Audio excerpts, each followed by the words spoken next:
Far better. Hello, good morning, welcome to my new blog. সবাই কেমন আছো? আশা করি সবাই ভালো আছো, সুস্থ আছো। বাজে এখন এখানে সকাল 10:30। অর্ণব অলরেডি বেরিয়ে গেছে ওর কাজে, আর আমি বেরিয়েছি এই গেস্ট হাউসের আশেপাশে জায়গাটা ঘুরে দেখতে। গেস্ট হাউসের ঠিক উল্টো দিকেই রয়েছে এত বড় লম্বা লম্বা গাছের জঙ্গল। ভেতরে আর ঢোকা হয়নি, তোমাদের বাইরে থেকেই দেখিয়ে দিলাম। ওই যে দেখা যাচ্ছে আমাদের গেস্ট হাউস, আমি এখন উল্টো ফুটে। এইবার চলো এগোনো যাক।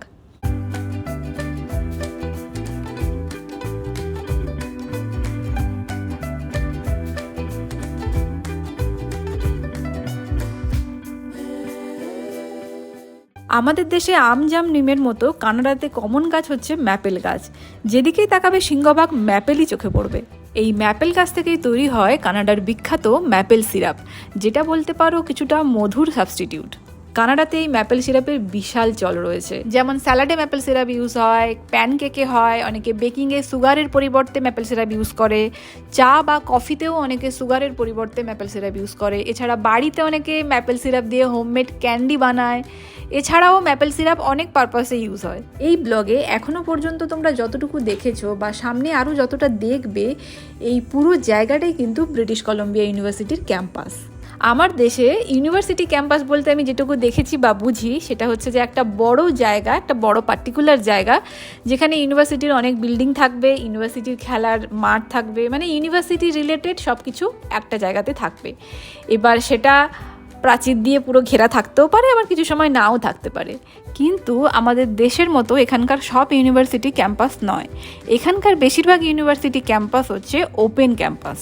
তার মানে রয়েছে একটা বিশাল বড় এরিয়া, যেখানে রয়েছে ইউনিভার্সিটি রিলেটেড অনেক বিল্ডিং, তাও আবার সবটা এক জায়গায় নয়, ছড়িয়ে ছিটিয়ে রয়েছে অনেক খেলার মাঠ, তাও বিভিন্ন ধরনের খেলার উপর ডিপেন্ড করেও সেইভাবে তৈরি। রয়েছে ছোট মাঝারি সাইজের স্টেডিয়াম। তাছাড়াও ওই ক্যাম্পাসের মধ্যে দিয়েই রয়েছে অনেকের বাড়ি, প্রাইভেট প্রপার্টি, পুলিশ স্টেশন। তো সব কিছু একসাথে কিন্তু ওপেন, কোনো প্রাচীর বা দেওয়ালের কনসেপ্ট এখানে নেই। ইনফ্যাক্ট পাবলিক বাসও ক্যাম্পাসের মধ্য দিয়ে যাতায়াত করে। ব্রিটিশ কলম্বিয়া ইউনিভার্সিটি অ্যাকচুয়ালি এখান থেকে স্টার্ট হচ্ছে, এই যে অ্যারো যেদিকে দেওয়া আছে। সত্যি ভ্যানকুভার জায়গাটাই জাস্ট অসাধারণ। কানাডাতে আমি মন্ট্রিয়েলে তো থাকি অলরেডি, টরন্টোও গেছি। মন্ট্রিয়েল টরন্টো থেকে ভ্যানকুভার ফার বেটার, অনেক ভালো জায়গা। এবং এখানে মানে কি বলবো, সিটি আর নেচার একসাথে তুমি দেখতে পাবে।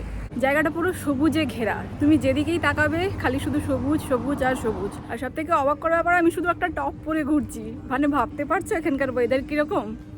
এখন আজকে এখানকার টেম্পারেচার 21 ডিগ্রি হবে, ঝলমলে রোদ। আমি হাতে একটা স্ট্রাগ নিয়েছিলাম, কিন্তু যদি বাইরে গিয়ে ঠান্ডা লাগে, কিন্তু বেরিয়ে দেখছি এত সুন্দর ওয়েদার, আমাকে আমার ইন্ডিয়ার কথা মনে করিয়ে দিচ্ছে। যদিও এখন এই মুহূর্তে ইন্ডিয়াতে প্রচুর গরম, বাইরে বেরিয়ে আমার খুব আজকে মজা হচ্ছে, খুব ভালো লাগছে। এত রোদ আর চারিদিকে এত সুন্দর প্রকৃতি।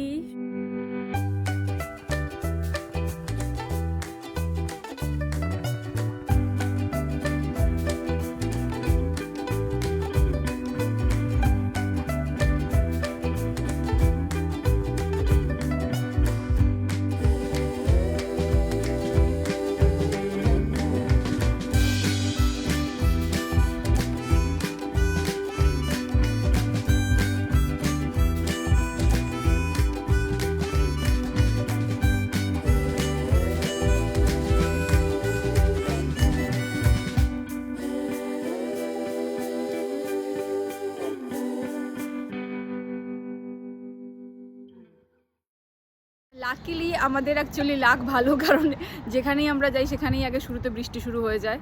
তো আমাদের লাক ভালো যে আমরা যতদিন এখানে ভ্যানকুভারে থাকছি, এখানকার ওয়েদার ততদিনই বেশ ভালো দেখছি এবং খুবই ভালো ওয়েদার। এখন আমাকে দেখতেই পাচ্ছ, অলরেডি আমি টপ পরে ঘুরে বেড়াচ্ছি। কানাডাতে এসে আমি টপ পরে মনে হয় এই প্রথম ঘুরছি উইদাউট এনি সোয়েটার বা সোয়েট শার্ট। আমি মন থেকে খুব হ্যাপি ফিল করছি যে আমি ফাইনালি ইন্ডিয়ার মতো দেশের বাইরেও ফাইনালি টপ জিন্স পরে ঘুরে বেড়াতে পাচ্ছি। কারণ কানাডাতে আসার পরে এই জ্যাকেট পরো রে, মোজা পরো, গ্লাভস পরো, এই টুপি পরো, কোথাও বেরোতে গেলেই নিজেকে রেডি করতেই আগে 5 থেকে 10 মিনিট সময় চলে যায়, যেটা আমার খুবই অস্বস্তিকর, যেটা আমার একদমই মানে ভালো লাগতো না। এবং এই ব্যাপারটাকে অ্যাডপ্ট করতে আমার অনেক সময় লেগেছে। প্রথম মন্ট্রিয়েলে এসে আমার এটাতে খুব অস্বস্তি হতো যে কোথাও বেরোতে গেলে এই মানে শীতের এত কিছু জিনিস পরো, গায়ে চাপাও, তারপরে বেরো। বাড়ি থেকে যখন আমি বাইরে প্রকৃতিটা দেখছি, নেচারটা দেখছি, তখন সত্যি খুব ভালো লাগে দেখতে। মন্ট্রিয়ালও তাই। কিন্তু যখনই বাইরে বেরিয়ে পড়ি তখনই হাড় কাঁপুনে ঠান্ডা। সামহাও আমার মনে হয় যে আমি ফ্রিলি বাইরে বেরিয়ে মন খুলে এনজয় করতে পারতাম না। ফাইনালি আমি ভ্যানকুভারে এসে মন খুলে এনজয় করছি, মন খুলে আমি ঘুরে বেড়াচ্ছি, যেটা আমার খুবই খুবই ভালো লাগছে। ভ্যানকুভারে আজকে আমাদের লাস্ট দিন, মানে আজকেই আমরা চলে যাচ্ছি। গেস্ট হাউসে চেক আউটের টাইম হচ্ছে সকাল 11টা, আর আমাদের ফ্লাইট রয়েছে 3:30-তে। আমাদের রুম ট্যুর অলরেডি ব্লগে শেয়ার করেছিলাম। এই জায়গাটা হচ্ছে গেস্ট রুমের কমন এরিয়া। এইটা মেনলি ডাইনিং এরিয়া। আমাদের রুমের সাথে কিচেন ছিল, কিন্তু বিদেশে অনেক গেস্ট হাউস বা হস্টেলে থাকে যেখানে রুমের সাথে বাথরুম বা কিচেন অ্যাটাচ থাকে না, এবং সেই সব রুমগুলো অনেক সস্তায় পাওয়া যায়। তো এই জায়গাটা হচ্ছে একটা বড় কিচেন আর সাথে ডাইনিং এরিয়াটা অ্যাটাচ। তো এখানে যে কেউ এসে তার পছন্দ মতন রান্না করতে পারে। চেক আউট আমাদের অলরেডি হয়ে গেছে। এনাদের সাথে কথা বলে আমাদের লাগেজগুলো আপাতত আমরা এখানেই রেখেছি। হাতে এখন আরও কয়েক ঘন্টার সময় রয়েছে, এবার দেখা যাক সময়টা কিভাবে কাটানো যায়। হাতে আমাদের যে কয়েক ঘন্টা সময় রয়েছে তাতে বেশি দূর তো যাওয়া যাবেই না, তাই গুগল ম্যাপ দেখে ডিসাইড করলাম ইউনিভার্সিটির ভেতর দিয়ে 15-20 মিনিট যদি হাঁটা যায় তাহলে সমুদ্রের সামনে যাওয়া যেতে পারে।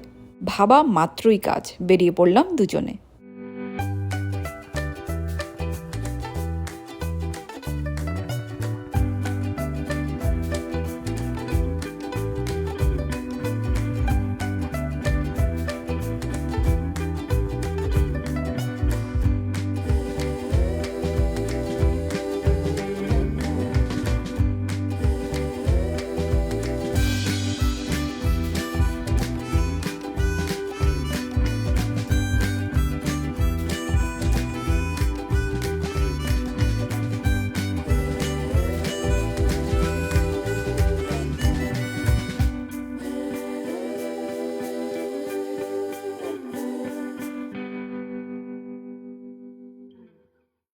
জায়গাটা কি দারুণ, কত সুন্দর করে সাজানো, দেখে মন ভরে যায়। নানা ধরনের ফুলের সমাহার, তবে বেশিরভাগ ফুলই আমার অজানা, কিন্তু দেখতে জাস্ট দারুণ লাগছে। মোটামুটি সমুদ্রের কাছে আমরা এসে গেছি। এখান থেকে হালকা সমুদ্রকে দেখাও যাচ্ছে। এইবার আমাদের সমুদ্রের একদম সামনে যাওয়ার রাস্তা খুঁজতে হবে। তো এখন আমি ফলো করছি অর্ণবকে, আর অর্ণব ফলো করছে গুগলকে। এইবার দেখা যাক গুগল বাবা জীবন আমাদের জন্য কোনো রাস্তা বের করে দিতে পারে কিনা। রোদ খুব চড়া ছিল, তাই আমাদের আস্তে আস্তে হাঁটার এনার্জিও কমে আসছিল। তবে গুগল বাবা জীবন আমাদের জন্য দুটো রাস্তা তো খুঁজে দিয়েই ছিল। একটা ছিল সরু রাস্তা, আর একটা ছিল কোনো একজনের বাড়ির পেছন দিয়ে জাস্ট ঢালু একটা জায়গা। আনফর্চুনেটলি দুটো রাস্তাই বন্ধ ছিল। গুগল আমাদের থার্ড অপশন দেখিয়েছিল, কিন্তু সেটা আরও অনেকটা দূরে হাঁটতে হতো। শরীর আমাদের আর দিচ্ছিল না, আর এত রোদে হাঁটতেও ইচ্ছে করছিল না, আর এদিকে সময়ও হয়ে আসছিল, তাই আমরা ফিরে আসার ডিসিশন নিলাম। রাস্তা জুড়ে এই নানা ধরনের ফুলের গাছগুলোর ওপর আমার বিশাল নজর ছিল, তাই মন ভরে খালি শুধু এদেরই ভিডিও করে গেছি।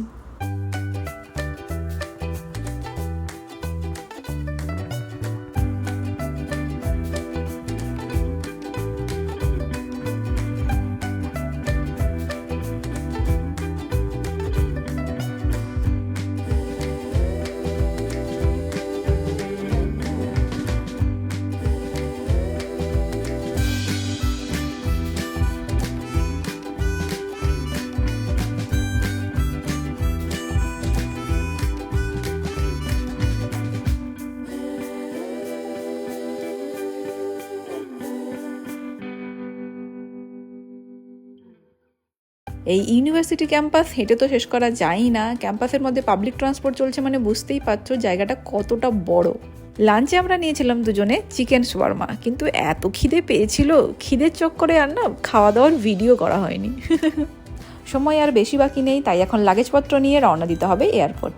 পৌঁছে গেছি আমরা ভ্যানকুভার এয়ারপোর্ট। এবার লাগেজ চেক ইনের পালা, আর যা যা ফর্মালিটিস রয়েছে সেগুলো চটপট করে নিয়ে পৌঁছে যেতে হবে আমাদের বোর্ডিংয়ের জায়গায়।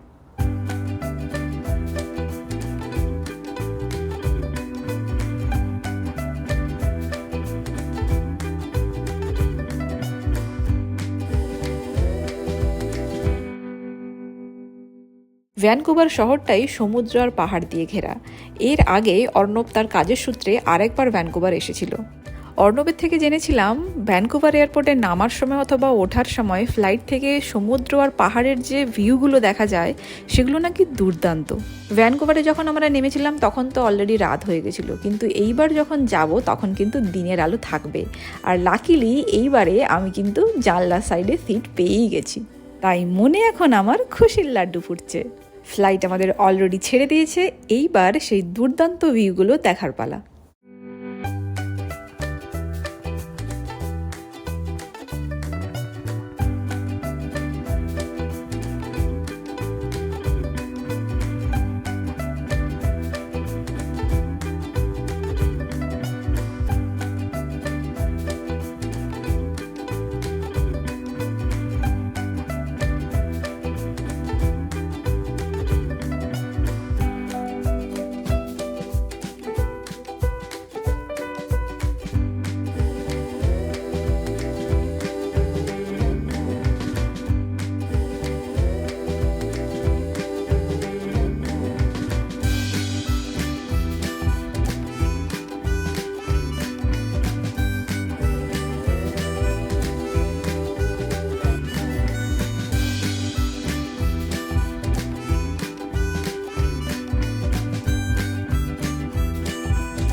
উফ, কি দেখলাম ভাষায় বোঝাতে পারবো না। এসে গেছি আমরা মন্ট্রিয়েলে। ফ্লাইট থেকে রাতে শহরটাকে কি দারুণ দেখাচ্ছে। ভ্যানকুভার ট্রিপ ফাইনালি শেষ হলো। এক রাশ অভিজ্ঞতা আর স্মৃতি নিয়ে এখন বাড়ি ফেরার পালা। ব্লগটাও আজ এখানেই শেষ করছি। যদি আমার এই ব্লগ তোমাদের ভালো লেগে থাকে তাহলে একটা লাইক করে দিও, আর অবশ্যই সাবস্ক্রাইব করো আমার চ্যানেল যদি পরের ব্লগগুলোর নোটিফিকেশান আগে পেতে চাও। সবাই ভালো থেকো, সুস্থ থেকো, হ্যাপি থেকো। দেখা হচ্ছে আবার পরের ব্লগে। টাটা।